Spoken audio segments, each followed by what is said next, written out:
We failed. We failed. So it's really appropriate that this episode of the Sense and Signal podcast is about failure because Joda and I really failed with our introduction to this particular episode. Not only was there audio issues, lots of gain, but our banter went on way too long. So I've done us all a favor and truncated it for us. I would have just cut it out, but Joda was wearing a wig, and we had to set the context up for why he was wearing a wig on the podcast. Lots of gain, lots of gain. Our banter at the beginning of the episode just went on and on and on and on. So without further ado, here's a truncated version of the introduction, and I'll see you on the other side. So Sarah and I are we're this weekend. We've got this event that we're going to, and it's called it's here in Portland. It happens every year. It didn't happen last year or the year before that, and it's called a pug. I wonder why. Yeah. Yep. Well, yeah, it's I've never gone, obviously, for obvious reasons. One, I don't own a pug, and two, I've been here during the pandemic most of the time. But it's basically for all those who love their pugs to get together once a year. It's kind Like of crazy people? people who like pugs. Yes, they are a little bit nuts Crazy at people. times. Yes. Uh yes. Don't let Sarah hear you say that. But it is like they're Burning Man. And so everybody gets dressed up. Do you get the pug stoned and let them run around and Yeah, that's exactly shave what them so happens. they're naked? Yes. Yes. Naked high pugs running around a bonfire. Everybody kind of gets together. They dress up, and this year's theme is Stranger Things. It's Stranger Pugs. Yeah. Yes, it's Yeah. Stranger Pugs. I'm going as Max. What's her name? If there's, I mean, for those who can't tell, I will be going as Max Mayfield. So I have not spontaneously grown red, luxurious locks. This is a wig, and we will That see is if I will. beautiful. Yes, and It I brings think out your softer features. So I hope that was a somewhat amusing experience for you. Now we can get to the meat of the podcast. Meat of the podcast. Failure. I get So it. what are we Yeah. talking about today, Joda? Oh wow! You know what, Dan? Isn't that ironic? This week, I think we will be talking about failure. Um, I've talked about This podcast is going to be meta. Yes, exactly. This is and I think it's probably sparked a little bit with our efforts in the podcast and efforts that we've done in our lives and our careers and just by living. And I think you and I both have a different perception of failure, but failure is a loaded term for a lot of people. It can cause grief and strife for some people. It's an emotional response for sure. There's a perceptual response. There's perception aspects to it. There's procedural aspects to it. How do you handle failure? And there's been a lot of research around failure. So I'm not going to pretend that this is a area that is lacking in research, but it's an area that, although there's a lot of research, I think because of the nature of it, doesn't get talked about much. And I can guarantee you it does not get discussed in organizations. Oh yeah, no, it's kind of like one of our previous episodes on death. It's failure is kind of a taboo subject, which is why we're talking about it on this podcast, the Sense and Signal podcast, where we tackle all kinds of taboo concepts and conversations around leadership and sense making in organizations. So if you like these kinds of conversations, make sure to tap that like button or subscribe. Because ultimately, right now, this podcast is a failure, right, Joda? Joda just liked and subscribed to the podcast this morning. Because And despite its failures, I have decided that I think these two guys have something interesting to say. So that's my vote of confidence for the Sense and we've been doing Signal this for a podcast. couple of months now, and I was like, when is Joda going to actually subscribe? Honestly, what it was, it wasn't like I never subscribe to anything. I don't. It's just not I just don't do that. I'm not. I'm technologically speaking, I'm still sort of in the 70s. You go to a channel like too. and you're right. And yeah, then that's exactly. And that's kind of where my head's at sometimes. So YouTube is just a thing that sends stuff to me. I very rarely interact with it in any real way.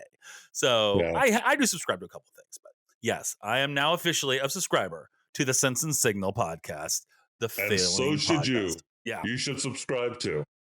So there's our pitch. But I mean, I think, like you said, Joda, I think this conversation around failure well, our podcasting efforts speak to this conversation around failure, because if we had started out wanting to launch this in a perfect format with everything in place, we never would have probably gotten started. And as we've talked Well, about, if we're we accepted, if we weren't willing to accept air quotes failure, yes, we never would have launched this thing. yeah, exactly. You have to accept some level of failure, especially in order to engage in experimentation and letting things emerge through the natural course of development. Because I think that's what we've done. I know we've used the term agile to talk about how we're developing this podcast, and I think there's something to that where it's been incremental. We've learned, we've had to make adaptations to the technology we're using, what kind of recordings website to use, what kind of microphones, cameras, lighting equipment. I've learned that I need to put gel in my hair before we record, things like that. So it has been an iterative process where we've produced something, looked at it, and said, "All right, let's make this adjustment here, there, and just gradually, incrementally improve." Agreed. Hopefully, Yeah, yeah, yeah, exactly. And so, in the spirit of kind of understanding a space, let us make some distinctions about failure. Let's explore this before we get into the emotional aspects and maybe perhaps some of the more complicated things. Although the distinctions are probably just as complicated. Dan, like we said, failure comes in all shapes and forms. There's all ways of framing failure.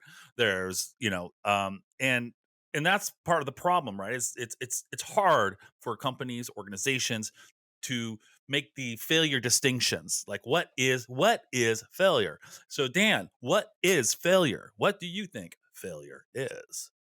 well, I think again, it's a complex question because failure comes in many different forms.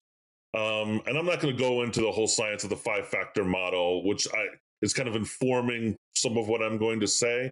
But just briefly, the five-factor model is a psychological model that looks at certain personality traits, and two of those personality traits are really important in terms of failure. One is conscientiousness, and the other one is neuroticism. And I know there's been a lot of research around conscientiousness and neuroticism with people's perceptions of failure. And so I think that's interesting because there is the internal uh, aspect of it. Like there's certain standards I believe I should be meeting, and if I'm not meeting those, I'm feeling like a failure.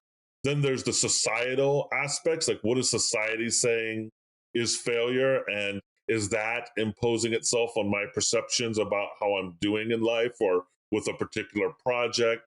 And then the third point is, how am I taking all of that and projecting it onto others, in terms of Hmm. what are my expectations of others around meeting certain standards? And is that always fair? So I think in that respect, it's very complex when you're talking about failure because you have the internal, the societal, and then how you're judging or assessing other people. Yeah, that's interesting. And isn't it, I mean, you broke you made three distinctions, but after I take a hit of my joint, they all three seem like the same thing. Like when you say to me, "Hey, you know what? I'm having an internal thing," and that's an internal reflection. Isn't that internal reflection simply created from the external perceptions? I mean, you're not, I mean, isn't there's a cyclical aspect to this, right? Well, yeah, I mean, we don't live in isolation for sure, right? We are products of our society and our environment and our culture and our history, and all those factors come into play. I think the research tries to make distinctions so that we can better understand people's responses to to ideas around perfectionism and failure. I do think they are interrelated for sure, and maybe it's a challenge to disaggregate them into different components, but it can help with certain conversations. Uh, So, No, no, I'm not discounting anything from that. I think it's important to make those distinctions because there are breakages. There is the internal dialogue by which you are self-reflective. That's a fact, but it is solely fed by the signals that you're getting in. You're like Yeah, you said, and inversely, there is a reality that people perceive you in a certain way. Um, right. and that's going to affect your internal dialogue, right? That's going to affect. So I find that interesting. The there so some of this conversation we're having is, we talked about this, is derived from this article that I read from a Harvard Business Review, and it's by a woman named Amy C. Edmondson. I'm not sure what she does exactly. And she wrote an article called "Strategies for Learning from Failure." So I just want to make clear that a lot of the information we're going to be getting from this, and if you're really really interested to do a deep dive, I do recommend reading that article. It It's a will be in very the show notes. very good article. But she goes about and makes, and I don't know if these are her discoveries or if she's taking this from someone else. She goes out about and says there are three types of organizational failures, like specifically, right? Removing the people from it. Like what how do you qualify these failures? And I think that's also an important point, is removing the people from it, because I think when I think about failure, we often think of it in terms of personal failure or people failing. That's right. And often within organizations, I'm not going to say that people don't fail or don't We'll get to live that up. for sure. Yeah. We'll get to that. I'm not going to say that there aren't situations where it's the people who've been put into certain positions that are failing for whatever reason, due to competence or whatever it might be, neglect or other factors.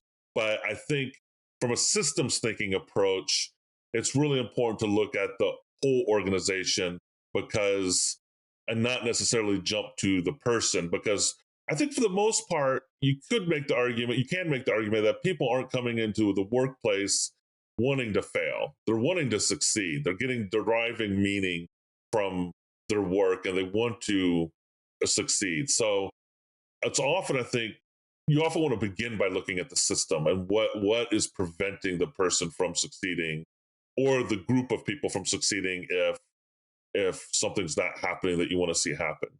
Yeah, and you can set the system up for failure, right? Humans define failure, functionally speaking, right? And so it's Yeah. important to recognize that definition, that you get to define what failure means. And so her here she taking the human definitions of failure. She does an interesting approach. She just breaks it down to three, and she says that the first type of failure is known as the preventable failure. Failures in routine, which can be prevented, right? So those are just the ones that you can actually prevent. Then she breaks it. Then she says there's a second one is the complexity related. Those are complex operations which can be avoided and it can't be avoided, excuse me, but can be managed. And these are problems that come out of the complexity of the space. And then she says that there are problems from there are intelligent failures, and these failures are the unwanted outcomes in research settings. Under optimal situations, these are expected to some degree, right? The ones you can gain information from readily and easily if you're set up for that. And so those are sort of her objective, objective viewpoint on the types, and breaking them down. Um, Can we get some? Do you have concrete examples of any of those?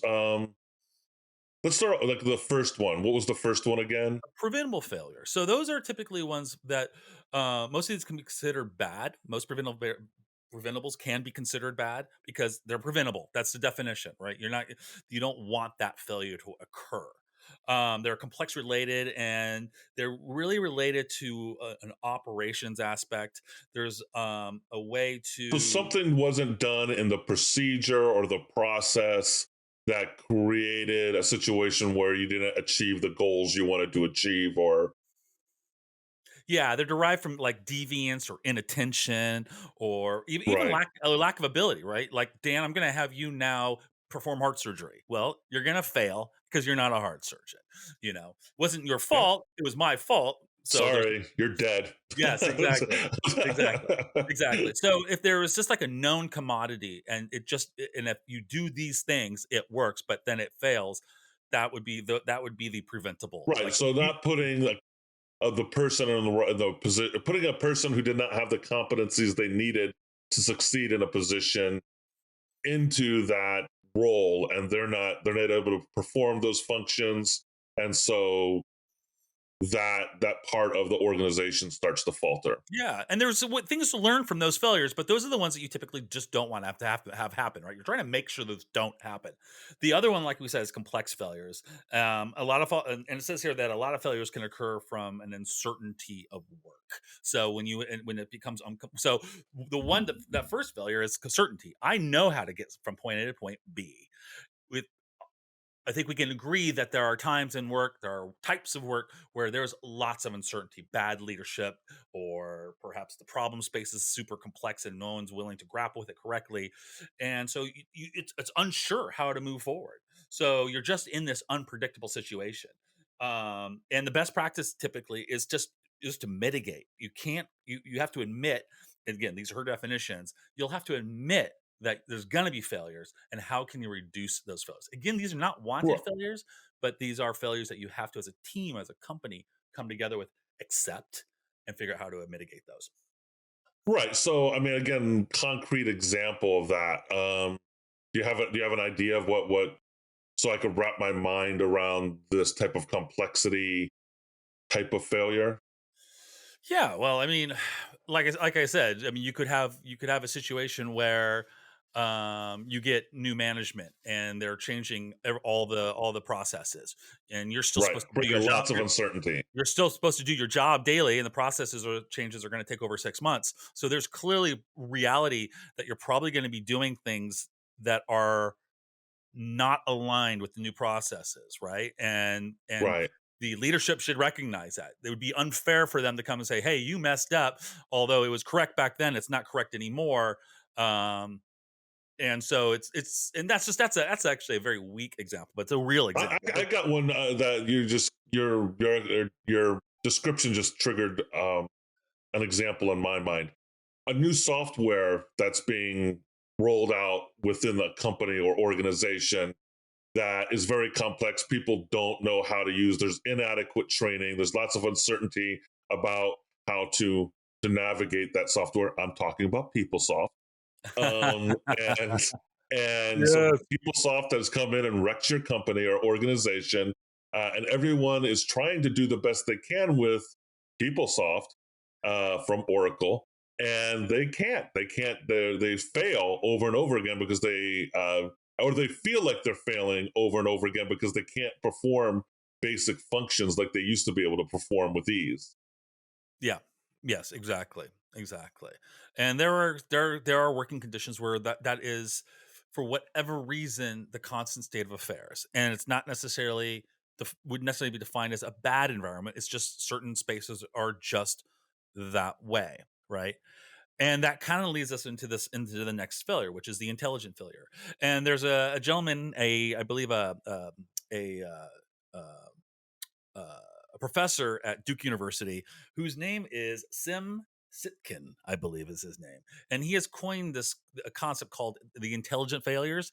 He's coined these as these frontier failures, right? And what these are the failures that where really I think this is the conversation I want to have on some level. This is the thing that's really interesting to me. And these are the failures that get shortchanged all the time. But these are the ones where you want these failures. These are the failures that are meaningful, actually meaningful to you as a company. It could be argued that perhaps preventable failures and complexity failures can be meaningful too, because you're improving your operational capabilities by having the failures and then coming back and reconvening and figuring out how not to have that again in a controlled environment. So there is value in those, but again, you'd rather not a failure happen on the conveyor belt. With these intelligent failures, these are failures that, again, we'll discuss this people where you're looking for something. You want information. These should be considered good because they provide valuable new knowledge that can help an organization leap ahead of the competition. That's a quote from her article, or a semi quote from her article. What else? SimSicken says these occur when experimentation is necessary, and answers are not knowable in advance because this exact situation has not happened before. And for your concrete examples, they list out discovering new drugs, radical new businesses, and innovative products. So, thoughts on that? Yeah, no, it makes sense. I mean, I think I'm drawing on my theater background and drama background and thinking about the idea of happy accidents, like something that's not planned that happens in the process of developing a play or a piece of art that wasn't intention, wasn't planned. It's something that just happened. And then you look at it in retrospect and go, that was a good thing. We learned something from that happy accident. Um, and I think you have to have a mindset for that, an openness to being willing to learn from those happy accidents that occur, especially when you're engaging with experimentation. And art making is all about experimentation in many respects, controlled experimentation in some ways. So being open to those happy accidents, yeah, it's always a good thing and leads to innovation. Sure.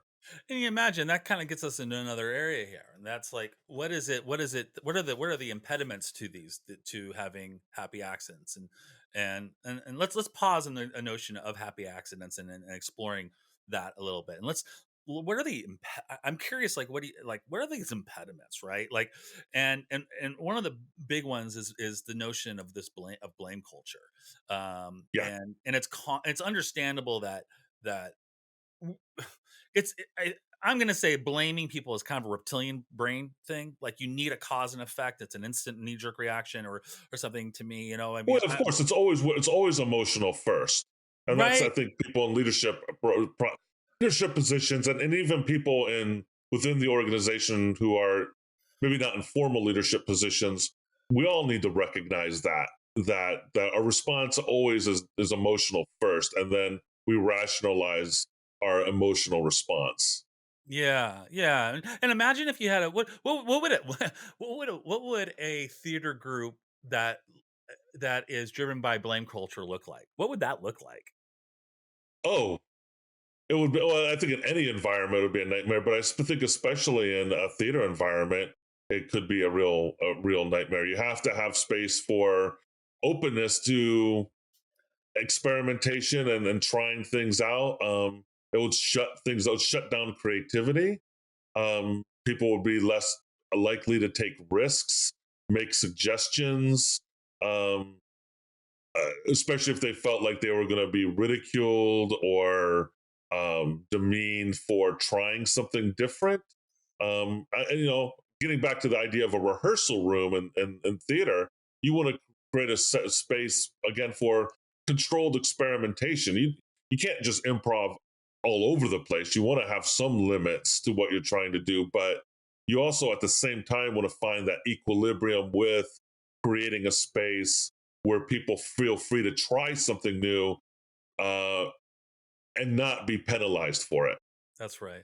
Yeah, and I totally agree. I mean, the blame culture, it generates a reluctance to tell the truth, right?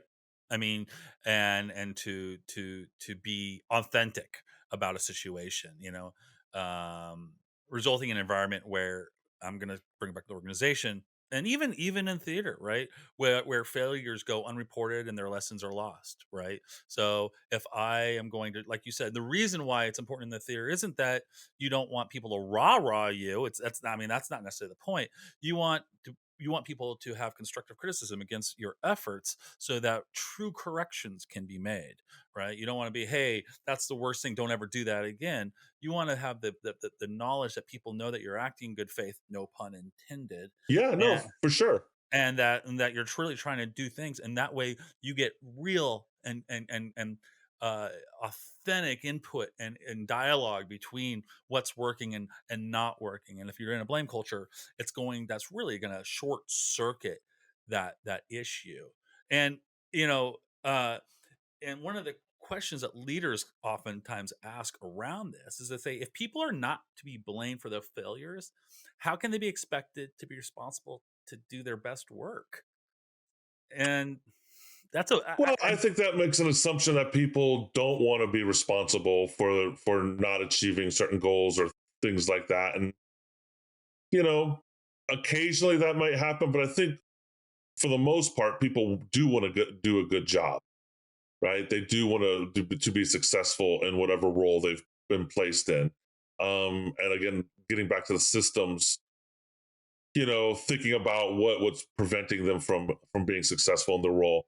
I will say, you know, getting back to that five factor model and the idea of, the internal measure of meeting certain standards versus the environmental, the societal, the organizational, cultural um, aspect of meeting standards, and then what you're imposing on others comes into play. Because I think there's probably a direct correlation between those core conscientiousness attributes and neuroticism as well. So if you have certain levels of standards that you expect yourself to meet, and then you're imposing them on other people who might be in a different place and may not even be able to achieve the standards that you're imposing on them, that could be a very toxic dynamic. And I guess, understanding where people are at wherever they are in the process of their development, because all even people within your organization or on your team are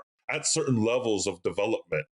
When you bring in a new employee, you cannot expect them to perform at the same level as somebody who's been in the organization for 5 years, right? And has a lot of institutional knowledge. So you have to have some flexibility within, what expectations you're imposing on other people. Um, and then to your other point about making and finally, secondly, the neuroticism aspect. I think again, you asked about how that would play in because they all seem like they're all intertwined. But if you are in an environment where there's a lot of pressure to perform, that's going to increase your sense of neuroticism and your anxiety, especially if you're predisposed psychologically to high levels of neuroticism. Any little bit of criticism is going to create, again, that emotional response that's going to influence your actions. And so that's really what a toxic environment is where the standards are so rigorous or so high that people who are already predisposed to neuroticism, that's just going to flare that crap up, right? And not lead to the best performance standards, and then maybe cause them to again start imposing certain standards on people that are unfair and unrealistic. Yeah.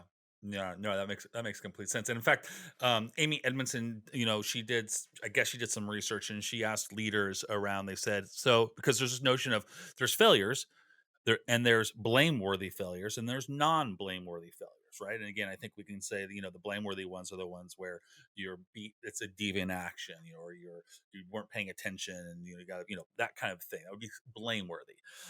Where she asked leaders like how many what percentage of failures in your company do you think are actually blameworthy?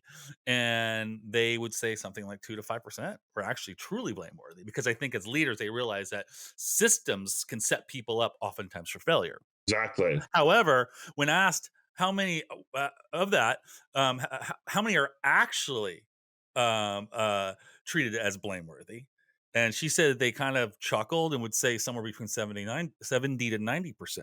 So that's a huge disparity. So they recognize that they leverage blame tools way more than they should be leveraged. I'm trying to think. I'm trying to rationalize in my head, like, why is that? Why would, if they know that is it laziness? Is it just it's the easiest tool they've got to a lever in their mind to be able to make adjustments, even though they know it's not optimal? That's a weird one to me. Thoughts? Yeah, I mean, that is an interesting phenomenon. Um, my initial reaction is to think prescriptively, like, just from leadership training, like coming in presuming good intent again with your employees and assuming that they're trying to do good work. But I could see in certain cultures, and definitely in our, I'm talking the macro culture. Like it's easier to blame individuals for perceived failures, than it is systems, because systems are harder to change in some sense. But people are hard to change too. I mean, um, but it's easier to get rid of somebody and put in a new person than really confront the underlying systems that you need to alter in an organization that might be causing the failures.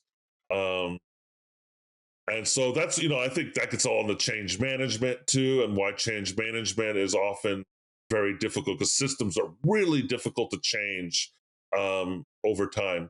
But I would say, from my vantage point, when I'm working with people, and so we're not getting the outcome that we want. It's really, we have to get involved in sense making, which is what this podcast is about, and making sense of, all right, let's take this apart and see what's happening here, and not necessarily look at the people as much as possible. Sometimes the people are a factor for sure, but can we look at it first as a systems problem?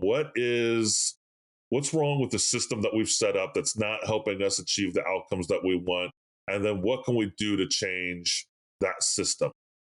Yeah, no, I agree. And not to derail this conversation, but taking it out of organizations. Well, if we think of government as an organization, I say the same thing oftentimes with the kinds of things we see out there for the homeless people. I oftentimes hear people, and I feel are insensitive to the homeless problem. There's a serious homeless problem, and I'll hear these insensitive comments around why don't these people want to work or this and that. And my response is typically there are so many people who are homeless or almost homeless or indigent that at some point in time, it's a systems problem. If you have that many people who are actually homeless, it's not an outlier, it's an actual thing. And so you need to look at the system. And so I think it is, you can, it's easy to blame the people. It's like I said, I feel it's reptilian. You want to, it's almost sweeping it under the rug. I feel when you blame people that quickly and easily, and most of the time, I Well, think I think, it is a system and I do, failure. and I own 2 points. I want to agree with you on that, because getting back to that reptilian part of the brain, that emotional part that responds, we are hardwired we are hardwired to perceive our reality in terms of narratives, right? And so narratives involve people doing things either correctly or not correctly, heroes versus villains, things like that. We're not hardwired to perceive reality as complex systems. And that's really where you have to like pause that reptilian part of your brain and really focus on the systems thinking. And again, I think you're absolutely right with the homelessness question. That is a systems failure. That is not an individual failure. Those people out there on the streets in those tents are victims of a system that is doing that to them. And it's a complex, naughty thing. And yeah, and that doesn't say. And I'm not saying that they don't have psychological problems. They do, but we should have services to support folks who have mental illness issues that are causing them to end up out on the street and in these horrible living conditions. We have drug problems, right? How do we solve that as a system? Because it's not, again, we all have predispositions for certain behaviors, including addiction. And addiction is a disease. We recognize it as a disease, and that disease is impacting. And then we have impacting why people are out on the street. And then you have our system with housing in general, right? We have corporations buying up housing and turning them into Airbnbs and other rental type of units. That's limiting the housing supply, and that's having an impact. So you have all these different factors contributing to it, and you can't blame it on an individual. No, but yes, no, exactly. You cannot. But at the in the other in the spectrum, you do need to identify it as a system. So it's a dalliance between all the distinctions and parts, right? And to take it back from Dan's down with the government perspective that we just heard, uh, I'm not down with the government. I'm even more objective than that. I mean, I yeah, don't yeah, know yeah, if the yeah. government has the ability to even solve this problem. Yeah, no, Um, I kid, but the um the the I want to kind of maybe wrap some of this up and from bring it back to an organization and the government organizations. And there's a couple of things that the article suggested um, can be found in a world that is blame culture centric. And I'm going to just kind of read those off. And Dan, stop me if anything trigger you. One, the results in no, excuse me, higher levels of turnover. Two, yeah, reduced work engagement and productivity. Three, decision escalation or continually referring to managers for decision. I've That's noticed micro. that. That's a result of micromanagement. Well, it's not just a no, no. It's where if there's an unsure if it's unsure about what's supposed to be happening, you're constantly checking in because there's no model. If there's Well, no model, that's yeah. I'm saying that's a result of micromanagement. That the manager has not given their employees the freedom enough to make autonomous decisions, and that they fear that if they do something and it ends up wrong, that they're going to be penalized. So that's that uh, behavior. I would say I, is definitely I tied to culture. there is micromanagement there, but it could also not be micromanagement. You could have a hands-off manager that would have the same problem, where you're in an environment that is complex and unsure, and you're not getting signals from your manager as to what your objectives are or how you could be judged as succeeding. So you are going to feel uncertain and not very confident about your decisions. So you're going Again, to be that's very complex, right? Because the so I'm just laissez saying you're gonna be faire, checking back into your boss because you are unsure. Am I doing the right thing? They're not micromanaging you. In fact, they're probably getting annoyed with you asking them all the time. So I think you can get again, both ways. the laissez-faire aspect is a real interesting question of fit in the way you're framing it, and I mean fit between the manager and the employee, because the laissez-faire approach has negative and positive dimensions to it. So the negative, obviously, is what you're describing. The employee feels uncertain because they're not getting enough guidance. They don't know what to do, Well, I'm saying and they're they not getting enough want. guidance because the environment is a complex one, is what I'm saying, Yeah, right? yeah, yeah, I'm being yeah, very yeah, yeah, distinct yeah, here. Yeah, not that yeah, like yeah. It's yeah. a. I'm assuming all environments are complex, No, no, but they're not though. That's just it. That's the point. They're not. There are certain jobs that don't have a level of complexity. They're actually very right. straightforward, and you know exactly what you're supposed to do. So That I said, what I'm trying to get at is that sometimes the laissez-faire can be a tool to allow that if the manager uses it right or the leader uses it right, that allows people to self-organize and solve problems on their own without too much influence from positional power yeah, within the I organization. am not. That's what I'm saying. I am not that is. I am not suggesting that freedom of choice is a problem. I'm being very specific I'm here. not saying that. Yeah, I'm just clarifying some of the issues around that laissez-faire approach. yeah, yeah. And then It can be negative or positive. that's right. That's right. And I'm just talking about in this regard to being a negative example, right? Number four was lower levels of organizational performance. um, Five, and remember, this is results to blame culture, and that makes sense to me. Lower because again, to what you said, Dan, if you're a blame culture in a acting troupe, you're going to be less likely to try new things. You're going to and so and that means your performance is probably actually going to go down. Um, Five, lower levels of innovation behaviors and creativity, totally towards the acting trope thing. Six, reduced levels of job satisfaction. And seven, the final, reduced levels of responsibility taking. And this and blame culture. And again, that's a huge one as well. And that's a large one. People don't want to take ownership because they know that the rewards are not commensurable with the failures, in the sense like you're going to be blamed a heck of a lot more for your failures than the rewards you get for any successes you have. So those are the Yeah. seven. Well, again, I mean, all of that we can wrap up into a lot of the conversations we've been having over the past few weeks around people making meaning of their work and how much self-esteem and value, personal value they derive from the work. And if people feel like they're blamed for failures or problems, and especially again knowing your employees, if they have high levels of neuroticism, that's going to produce some disengagement. I'm just going to come here, do the basics of my job. I'm not going to try anything new because it's not going to be appreciated or rewarded. And yeah, I'm just going to kind of disappear into the background Exactly. and quiet quit. Yeah, right? Exactly, exactly. So I mean, what we're saying, well, I mean, I think what the evidence shows and what we've probably seen in our works is that, I mean, obviously blame, I don't think it's a mystery or unknown that blame culture is negative. I think what's a mystery or unknown is that sometimes you don't know if you're in a blame culture. And it's important to identify that, so It's I don't know. Yeah. I mean, maybe you can't, again. no, like I said, you can know when you're in a blame culture. I'm not saying it. I'm just saying sometimes it's actually difficult. Is all I'm saying.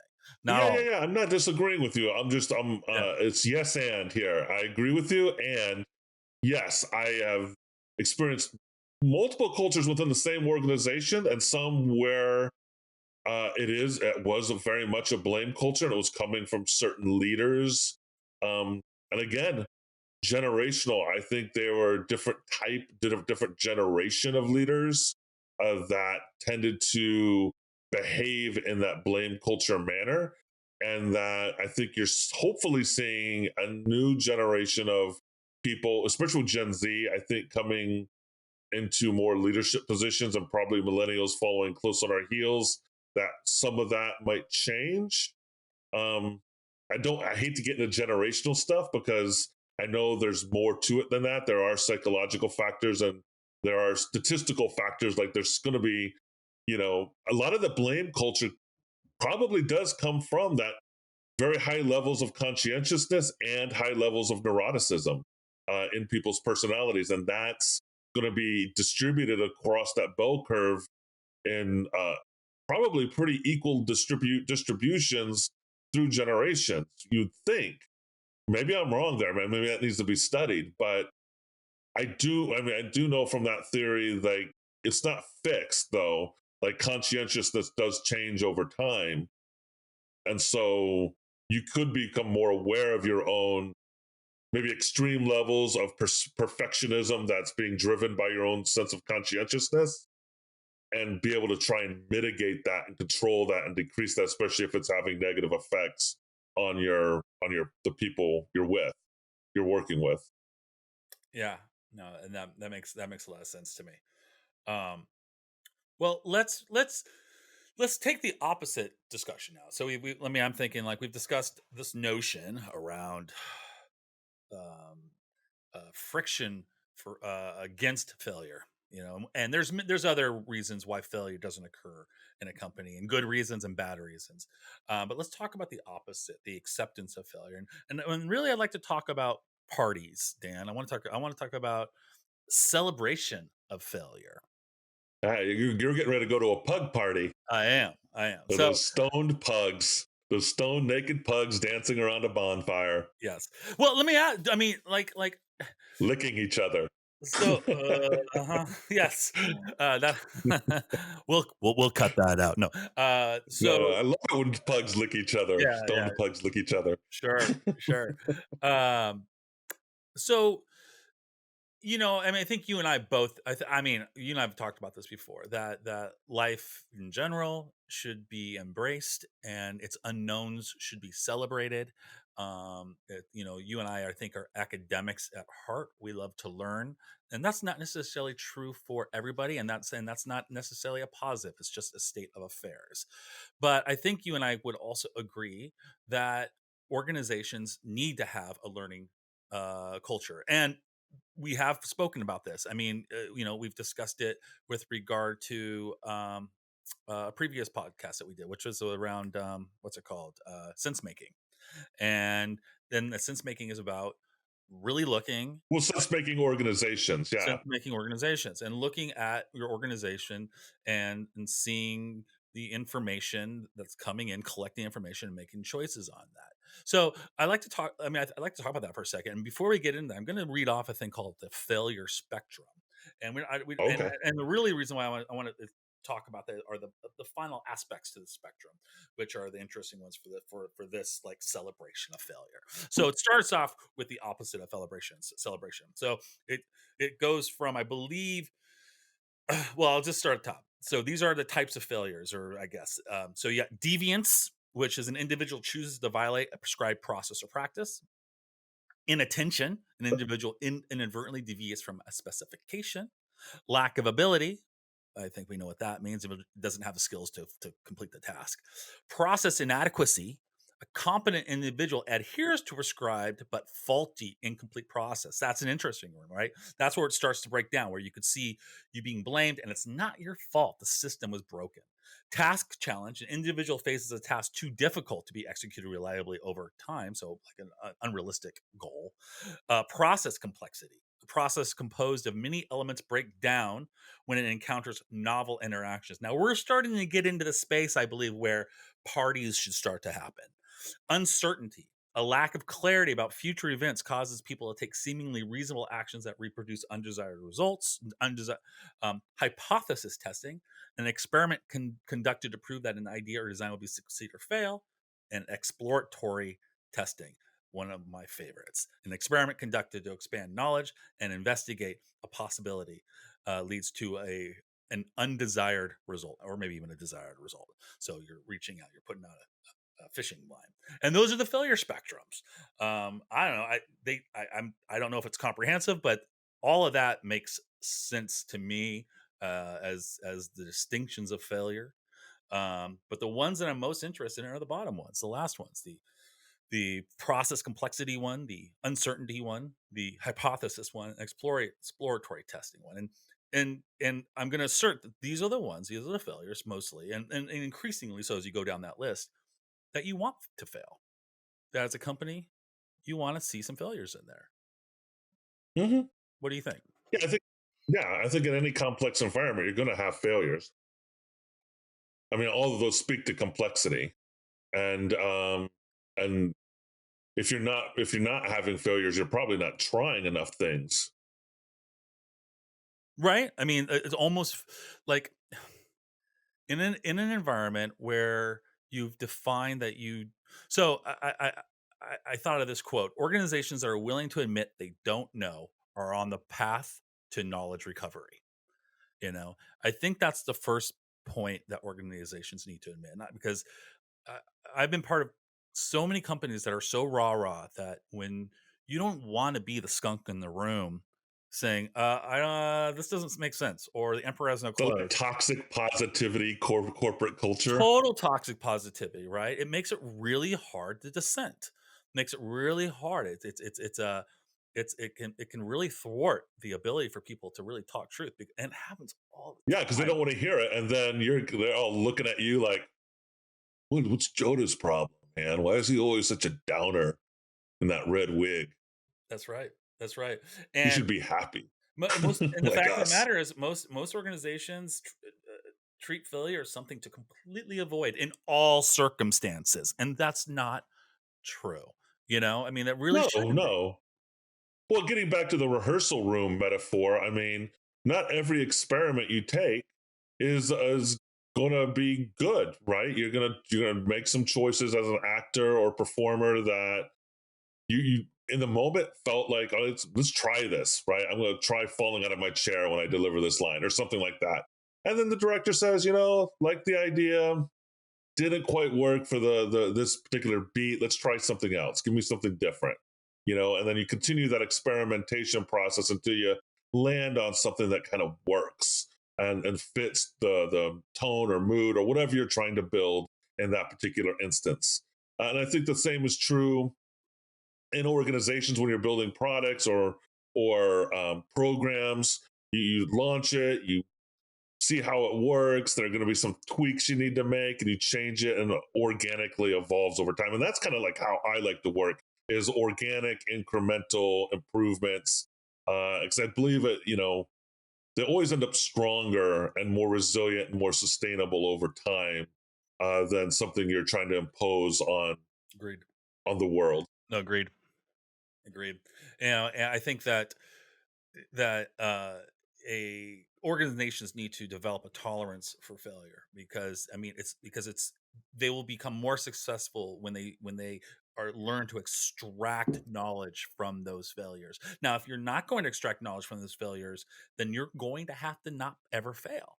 And that's that pressure. That's, again, goes back to that sense making thing. If you don't have systems set up, if you don't have a culture of discovery, acceptance of failure, but also of measuring, remember ABCD, always be collecting data, then you will be under the imperative of do not fail, because you're never learning. You fail, you don't know why you failed, you just move again forward. So it is really important that in this world that you actually have or to succeed, you actually one accept failure, love failure because you're not failing as long as you're collecting data. Again, I'm very specifically leveraging those bottom four things of the failure spectrum: uncertainty, hypothesis, and exploratory testing. Those things, and then when you're in that space, you should come to embrace your Yeah, failure. and I think with that, because all those also, in addition to complexity, also all speak to the scientific method, and the scientific method's all about discovery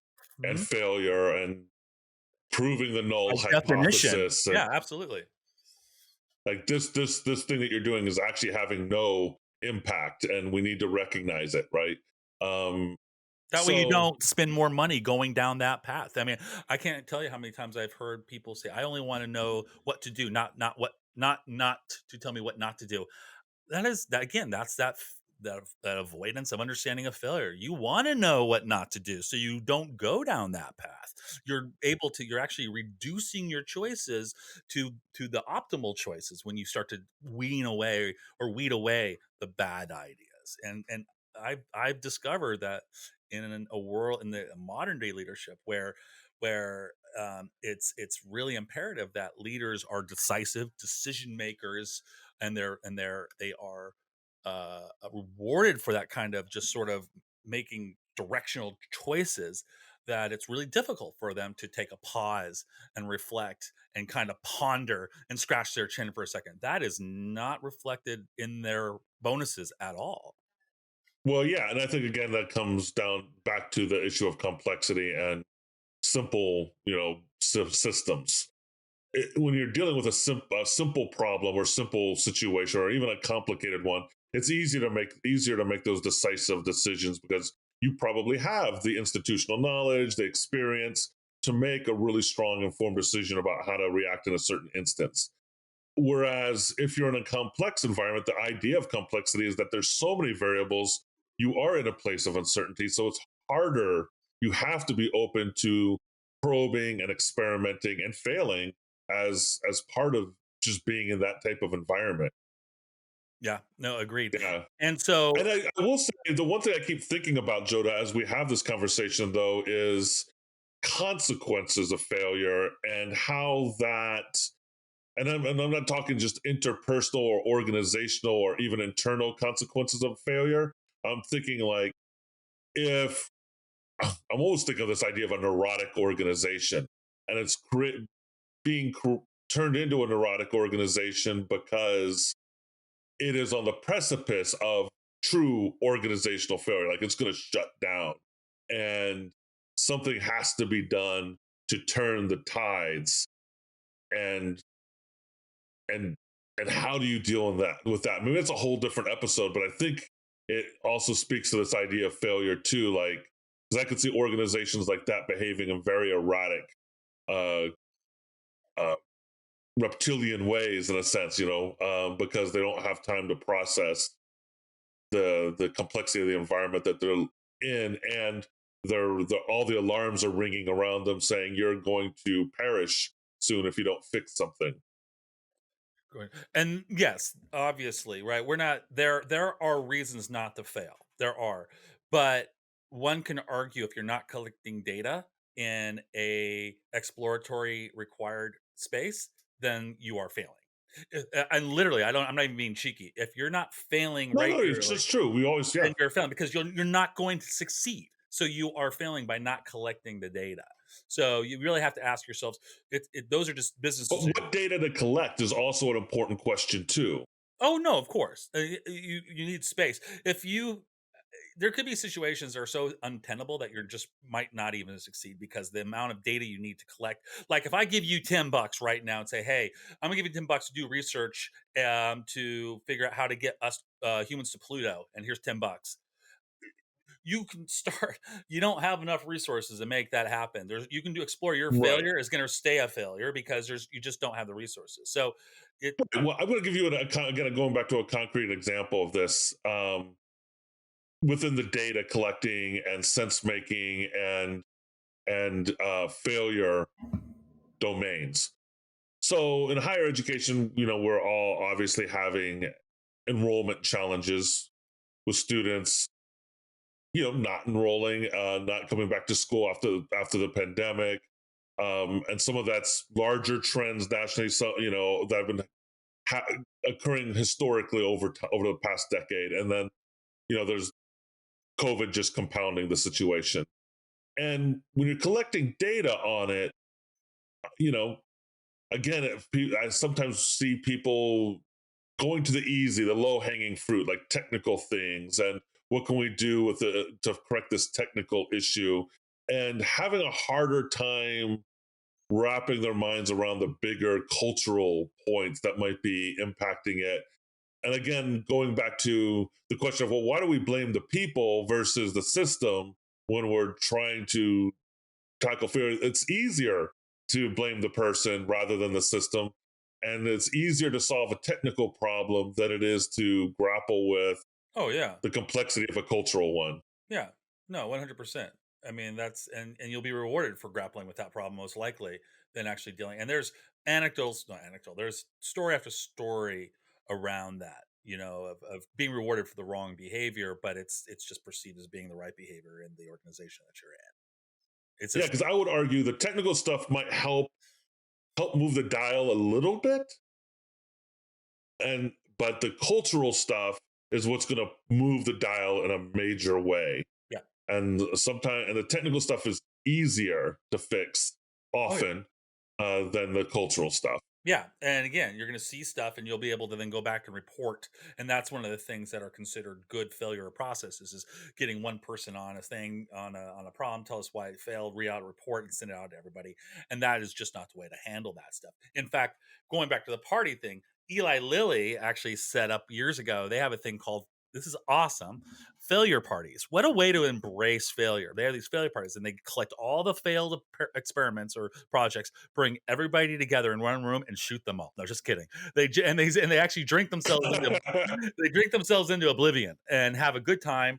They reflect on what they did. They reflect on how they failed. They cross pollinate their minor successes that probably happened, but the failures, what they learned. And it's a great way and it's usually a meeting where kickoffs of new projects occur. So because they realize that, again, in a world where you're trying to really break new ground, there is no such thing as failure unless you've run out of money, which is a possibility. And even then, you probably, if you know what you're doing, you'll be able to raise more money someplace else. We've seen that. Um, or someone dies along the way. That's probably a failure. But for the most part, in an exploratory world, those are wins. All that information is a win. And it's important. The idea of calling something trial, what is it? Trial and error is a misnomer. We should probably get the word away from the word of error, because it assumes an expected outcome.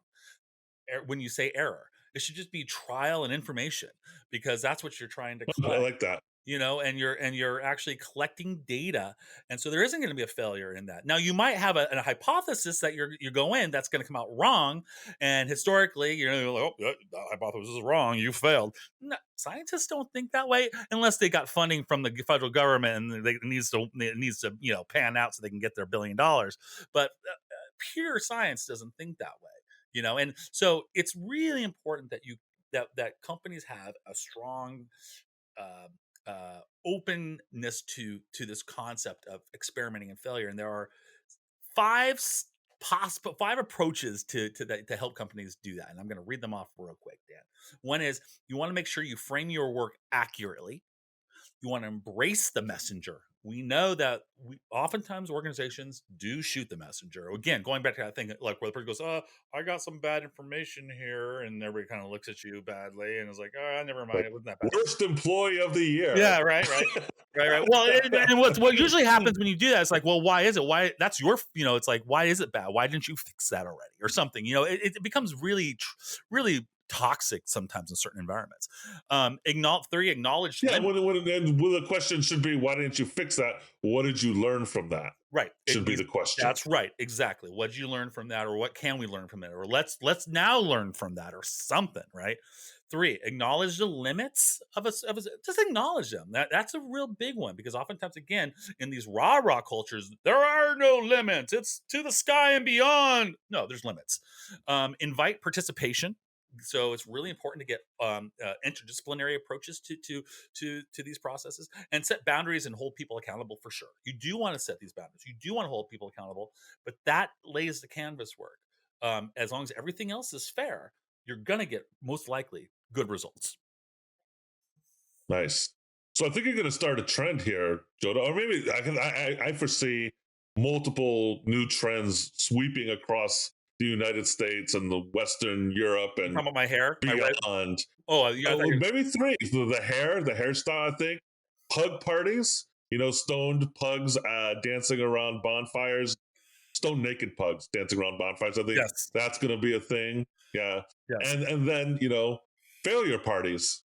We should have failure And maybe parties. all three. Yes, Maybe actually, all three. Let's merge them all. let us set that up instead of Mortified. Remember that show, that reading thing, Mortified? We'll have a failure party Uh-huh. version. Failed organizations come together and read stories about failed programs, and it'll travel the United And States. what they learned about them. That would be a good episode topic, actually. I think you're right. I like that. All right. Well, But I am done definitely want talking. footage from the pugs dancing stoned and Yeah, yeah. So, well, Dan, I'm talked out. What are you? yeah, well, I think we solved the world's problems once again, Joda, as we always do Once on the Sense and again. Signal Once podcast. again. We are going to be recording a great episode, I think, tomorrow, which we'll post later in the week too, with on psychometrics with a guest. Yeah, I'm excited about Yeah, that one. That's gonna be a good one. Zoe, what's her last name? Zoe Pragu. Progo, and we're gonna talk about some very interesting things. She's out of Greece, and look forward to that one, Dan. Yeah, so we're going to start having some more guests on the show, and looking forward to that and help continue extend our conversations around sense making and leadership and organizational change and all those wonderful topics that we're tackling in this podcast. So, if you like us, like an episode, and even do like Joda did this morning and subscribe. Take care, everybody. Rock on, everyone. Bye. Oh my God.